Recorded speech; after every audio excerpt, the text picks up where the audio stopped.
एक दंपत्ति जो महादेव के परम भक्त थे, पर उनका वैवाहिक जीवन अधूरा था क्योंकि उनके जीवन में संतान नहीं थी। दुखी होकर उन्होंने सब कुछ त्याग दिया और घोर तपस्या में लीन हो गए। तपस्या से प्रसन्न होकर स्वयं महादेव प्रकट हुए। महादेव बोले, वत्स मांगो, क्या वर चाहिए? दंपत्ति ने कहा, प्रभु हमें संतान चाहिए। महादेव ने कहा, तुम्हारे सामने दो विकल्प हैं। पहला एक तेजस्वी दिव्य पुत्र, पर उसकी आयु केवल 16 वर्ष होगी। दूसरा एक साधारण मंदबुद्धि पुत्र, पर वह 100 वर्ष तक जीवित रहेगा। दंपत्ति बुद्धिमान थे। उन्होंने कहा, हे महादेव, हमें तेजस्वी पुत्र स्वीकार है। कुछ महीनों बाद एक बालक का जन्म हुआ। नाम रखा गया मार्कंडेय।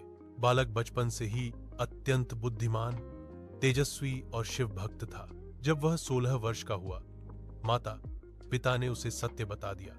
वत्स, आज तुम्हारी आयु पूर्ण होती है।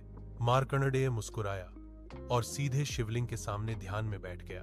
तभी आकाश काला हो गया। मृत्यु के देवता यमराज अपने महाकाय काले भैंसे पर सवार होकर पाश लेकर प्रकट हुए।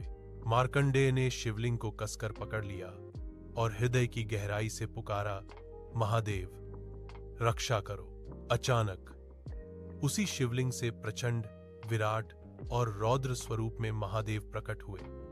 उनकी तीसरी आंख जल उठी और उन्होंने यमराज को दहाड़ते हुए कहा, यम, मेरे भक्त को छूने का साहस कैसे किया?